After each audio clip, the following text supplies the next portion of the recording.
Kalian nyadar nggak sih? HP keluaran baru sekarang ini kayak stuck gitu-gitu aja.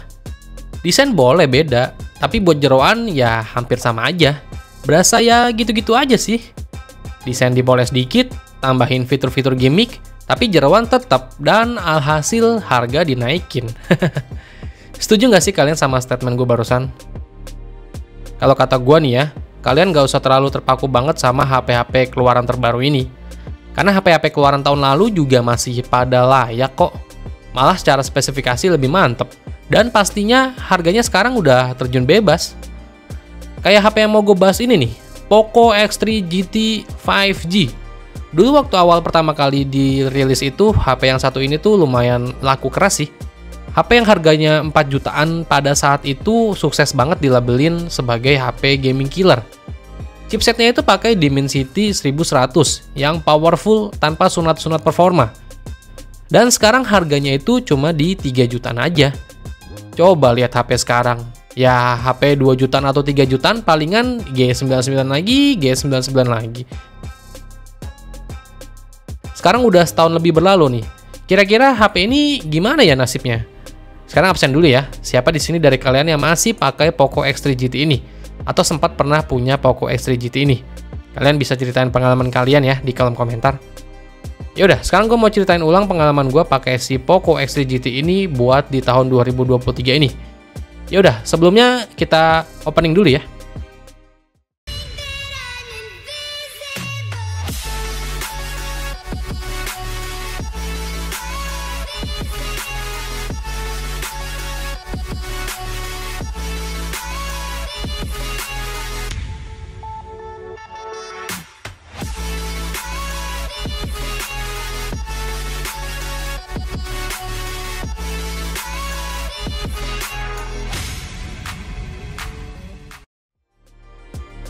Langsung aja kita bahas untuk desain dan build quality-nya nih. Untuk desain dan build quality-nya sih menurut gua sebenarnya udah cakep. Cuma ya emang desainnya nggak yang sekotak itu kayak desain HP zaman sekarang. Desainnya masih bertipe layaknya HP keluaran tahun lalu sih. BAM kameranya juga menurut gua ya lumayan tampil elegan. Dilihat mata langsung ya berasa keren sih. Apalagi ketika kita lihat layarnya. Walau layarnya belum AMOLED, tapi nggak tahu kenapa layar di Poco X3 GT ini tuh salah satu layar IPS terbaik loh. Warnanya cerah, kerapatan pikselnya padat, dan juga untuk tone warna saturasinya itu lumayan ngegonjreng.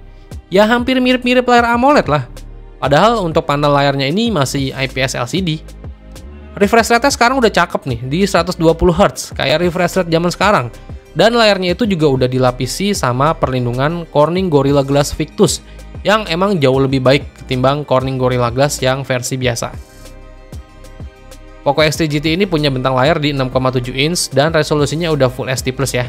Pokoknya ketika kita lihat langsung layarnya itu enak, bisa manjain mata kita. Tapi beda halnya dengan build quality-nya sih, yang menurut gua terasa kayak HP biasa aja sih, di bagian back cover-nya terutama. Bagian back cover-nya itu ada tekstur garis-garis, kayak berasa HP sejutaan gitu. Tapi di samping itu kalau tampilan desain Poco X3 GT ini udah cakep. Ya HP ini balik lagi, emang ditujukan buat kalian pemuja chipset. Terus ke performanya nih, main game dan kameranya ya. Poco X3 GT ini pakai chipset dari Dimensity 1100, dimana untuk skor Antutunya itu di kisaran 500 ribuan lebih. Sebenarnya chipset ini tipikal mirip-mirip sama chipset Snapdragon 778G sih.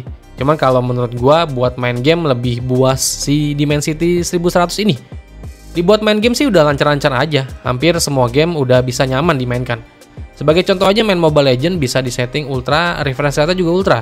Mainnya nyaman tanpa hambatan, pergerakan karakternya juga smooth.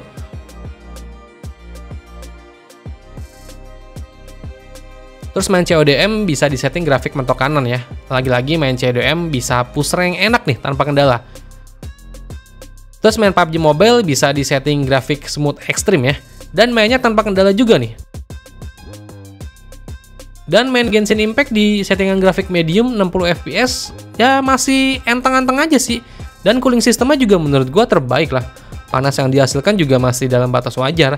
Dan yang penting nggak bikin HP jadi frame drop. Semua game yang gue coba ini berjalan dengan baik. Dan satu hal lagi sih yang bikin Poco X3 GT ini mantep, yaitu irit daya. Prosesor Dimensity 1100 ini sukses bikin si Poco X3 GT ini irit daya. Apalagi ngecasnya cepat di 67 Watt. Ngecas 15 menit aja bisa terisi 0-50%. Dan chargernya juga udah dapet di paket pembeliannya.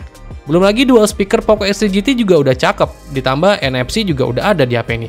Jadi buat performa game, buat push rank ya oke sih. Si Poco X3 GT ini menurut gue udah juara di kelasnya. Terus performa kameranya di Poco X3 GT ini menurut gue ya biasa aja sih.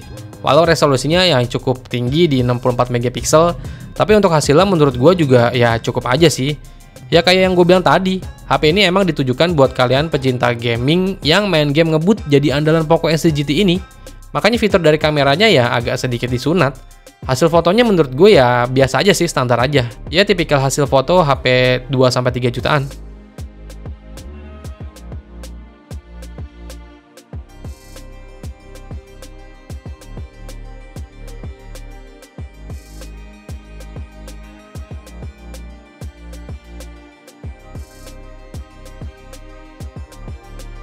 Rekaman videonya juga ya biasa aja. Udah bisa ngerekam 4K aja udah cukup sih. Dan ada AIS-nya juga. Ada di resolusi 1080p 30 fps ya. Itu juga udah cukup buat HP yang dipandang sebagai HP kelas menengah tapi powerful. Kayak resolusinya lumayan tinggi, sampai 64 megapiksel. Ada lensa ultrawide, ada lensa makro, walau kelihatannya cuma gimmick aja. Perekaman videonya bisa resolusi 4K, tapi pergerakannya belum smooth.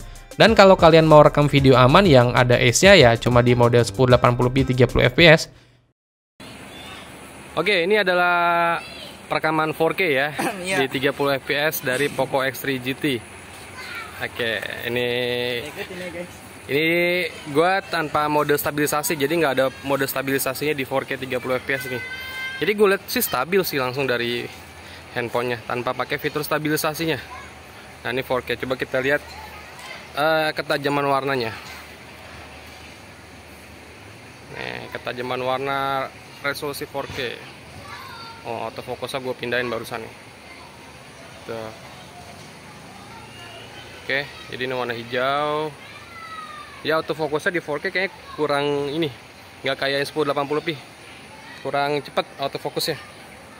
Nih warnanya 4K kayak gimana nih? Tuh. Fitur autofokusnya di 4K kurang kayaknya nih.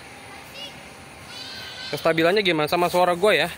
Sekalian kalian dengerin yang ditangkap audionya dari Poco X3 GT kayak gini.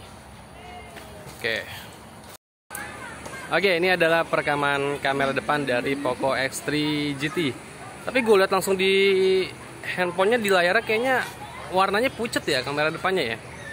Tuh, ya nggak sih? Tuh pucet kayak kamera depannya tuh. Kayak muka gue jadi kayak putih-putih gitu, pucet. Kestabilannya kalian lihat juga ya. Tuh. Pucet kayak kamera depannya ini. Tuh. Enggak ke sih, ketara nggak sih muka gue tuh? Kayak lebih ke pucet gitu. Coba gue arahin ke ini, apa namanya, warna hijaunya kayak gimana?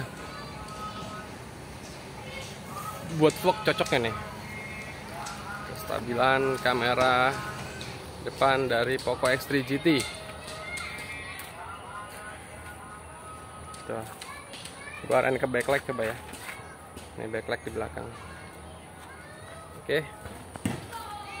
Tapi warnanya tuh kayak pucet gitu kamera depannya. Jadi kalau untuk kamera menurut gua Poco X3 GT ini emang biasa aja sih. Ya balik lagi, HP ini emang ditujukan buat kalian pemuja chipset. Dan satu lagi nih, kira-kira worth it nggak Poco X3 GT ini dipakai dalam jangka waktu panjang nih buat sekarang ini nih? Satu poin sih yang kalian gak usah ragu menurut gua. Chipset Dimensity 1100 ini udah terlanjur ngebut banget. Apalagi harganya sekarang udah di 3 juta aja sih. Bikin Poco X3 GT ini masih bisa bersaing lah dengan HP keluaran terbaru sekarang yang cuma jual desain aja. Gimana nih menurut kalian Poco X3 GT ini? Kalau kalian mau ada tambahan, bisa kalian ceritain ya di kolom komentar. Yaudah, segini dulu aja yang bisa gua sharing ke kalian. Semoga bermanfaat buat kalian semua dan sampai ketemu lagi di video gua berikutnya. Venga pamit. Bye-bye.